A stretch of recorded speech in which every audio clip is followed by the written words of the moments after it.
আসসালামু আলাইকুম viewers, welcome back to my miracle kitchen. বড়দিনে আমরা এরকম ফ্রুটস কেক অথবা প্লাম কেক খেতে খুবই পছন্দ করি। তো সেই জন্য আমাদেরকে দোকান থেকে কিনে আনতে হয়। দোকান থেকে এরকম একটা ফ্রুটস কেক আনতে গেলে অনেক দাম পড়ে যায়। তো দোকান থেকে কিনতে যেই দাম পড়ে যায় তার অর্ধেকেরও কম দামে ঘরে যদি আপনারা একটা নয় দুটো কেক বানাতে পারেন তাহলে কেমন হবে বলুন তো? আর স্বাদের কথা ভাবছেন? সেটা তো হবে একদম দোকানের মতো। তো আমার এই রেসিপিতে আপনারা কিছু টিপসও পাবেন। তো সেগুলো ফলো করলে আপনাদেরটাও এরকম সুন্দর এবং স্বাদের হবে। দেখুন তো কেকটি কেমন সুন্দর হয়েছে। তাহলে চলুন দেখে নেই ফ্রুটস কেক অথবা প্লাম কেক। আমার টিপস অ্যান্ড ট্রিক্সগুলো ফলো করলে আপনারাও এরকম বড়দিনে অথবা ক্রিসমাসে নিজেরাই ঘরেই বানিয়ে ফেলতে পারবেন এরকম একটি ফ্রুটস কেক অথবা প্লাম কেক। তাহলে চলুন দেরি না করে রেসিপিটি দেখে নেই। এই কেকটি বানানোর জন্য আমি একটা বাটিতে প্রথমে 1 মুঠো পরিমাণ কালো কিশমিশ নিয়েছি, তারপরে এর সমপরিমাণ রেগুলার কিশমিশ নিয়েছি, আর এখানে 6 থেকে 7টা খেজুর নিয়েছি, বিচিটা ফেলে দিয়ে টুকরো টুকরো করে নিয়েছি। আর এখানে একটা কমলার রস আছে আর 2 চা চামচ অরেঞ্জ এসেন্স আছে। এগুলো দিয়ে দিলাম। এগুলো ভিজিয়ে রাখবো প্রায় 2 থেকে 3 ঘন্টার মতো। যদি সময় না থাকে আপনি 1.5 ঘন্টা ভিজিয়ে রাখতে পারেন, তবে 1.5 ঘন্টা ভিজিয়ে রাখতেই হবে। আর এই ফাঁকে আমি চলে যাব অন্য কাজে। তো এখানে আমি কিছু বাদাম নিয়েছি।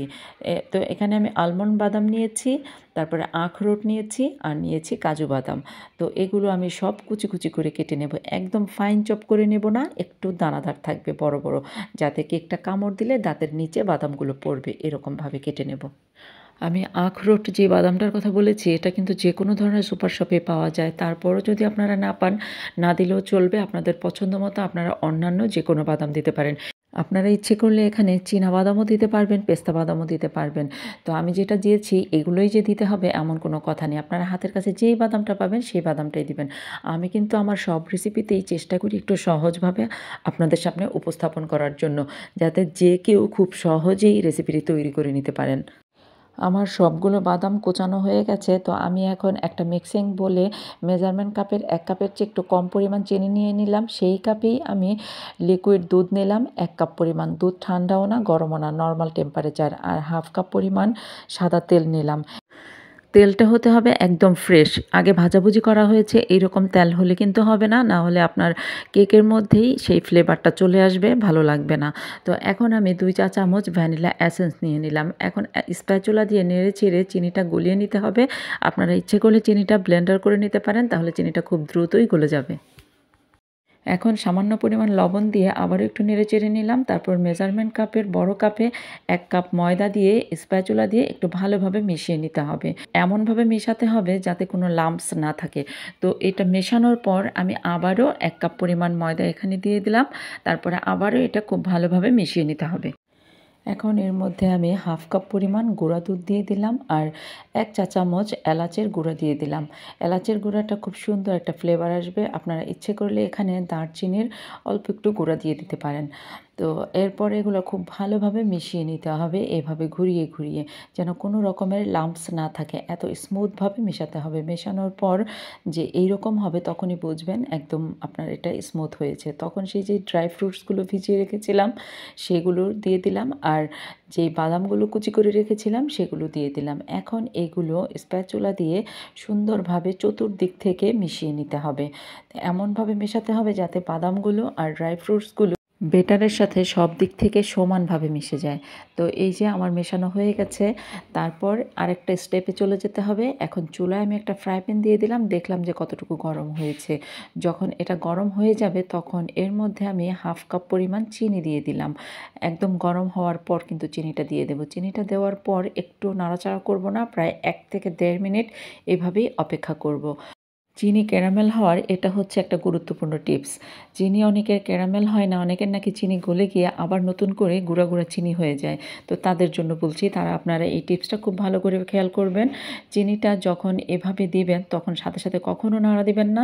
নিচ থেকে গলে গিয়ে যখন এক পাশটা হালকা একটু লাল আভা ধারণ করবে তখন এটা নাড়া দিবেন।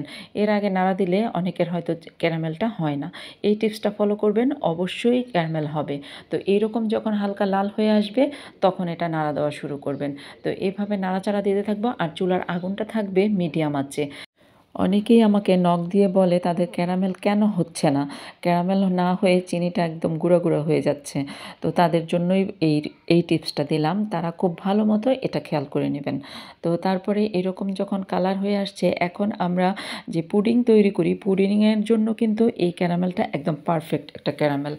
কিন্তু আমরা এই ক্যারামেলটা প্লাম কেকে ইউজ করব। প্লাম কেকের যেই কালারটা, সেই কালারের জন্য আমাকে আর একটা অন্যরকম একটা টেস্ট আছে ক্যারামেলের, সেই টেস্টের জন্য আমাকে এই ক্যারামেলটা ইউজ করতে হবে। তো সেই জন্য যখন এইরকম একটু ধোঁয়া ওঠা শুরু করবে, একটু ফেনা ফেনা হবে, তখন এর মধ্যে অল্প একটু পানি দিয়ে দিতে হবে।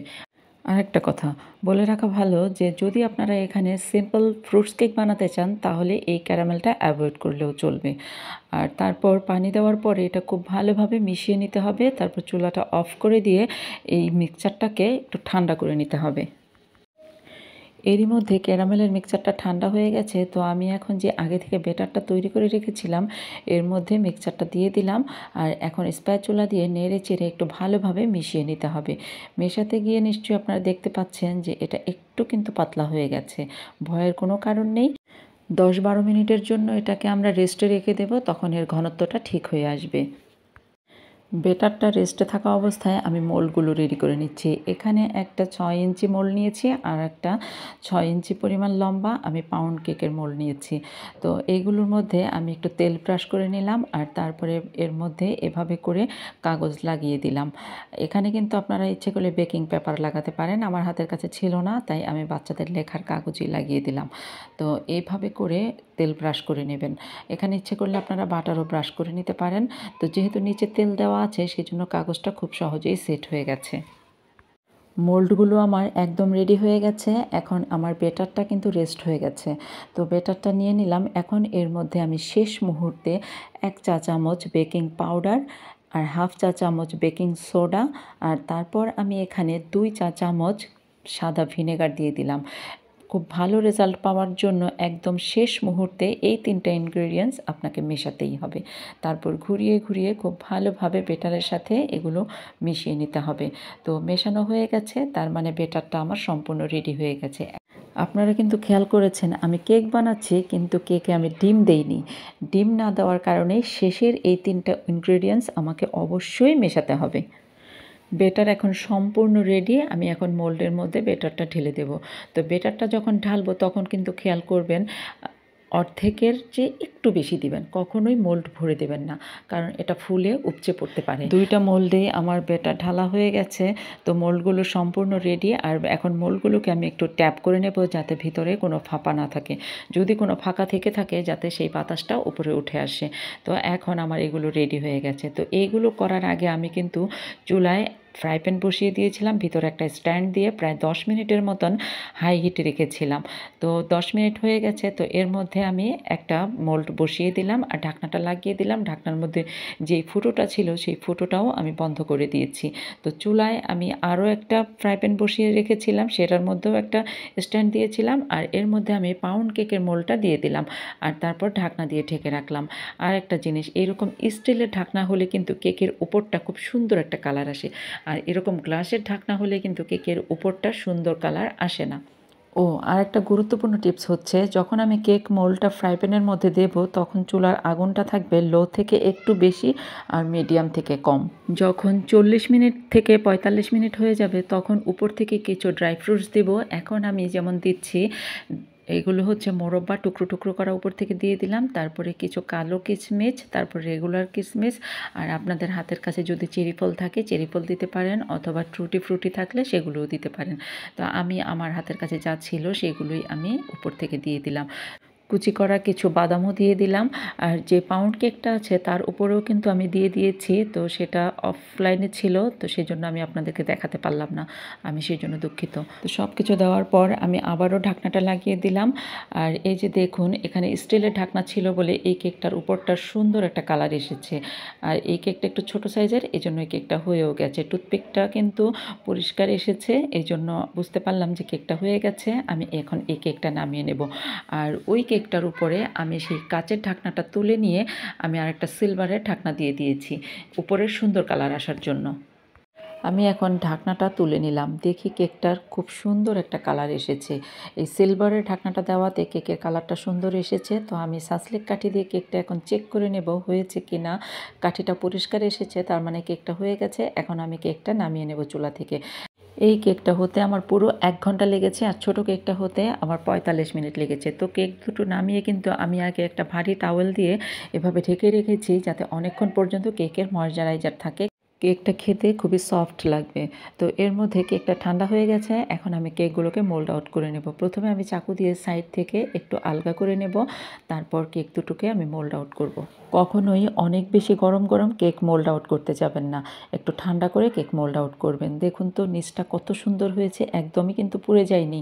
তো এরকম সুন্দর একটা কেক বানানোর জন্য আমি যেই টিপসগুলো আপনাদেরকে দিলাম, আপনারা কিন্তু সেই টিপসগুলো ঠিক ফলো করবেন। যদি ঠিক টিপসগুলো ফলো করেন, তাহলে আপনারাও এরকম সুন্দর কালারের সুন্দর একটি কেক বানাতে পারবেন। আর একটা কথা, যারা ডিমের গন্ধটা সহ্য করতে পারেন না, তারা কিন্তু এই রেসিপিটা খুব মজা করে করতে পারেন। তাদের জন্য এটা পারফেক্ট একটা কেক। আজকের মতো এখানেই শেষ করছি। আবার দেখা হবে অন্য কোনো ভিডিওতে, অন্য কোনো রেসিপি নিয়ে। ততদিন আপনারা ভালো থাকবেন, সুস্থ থাকবেন, আমার চ্যানেলের সাথেই থাকবেন। আল্লাহ হাফেজ।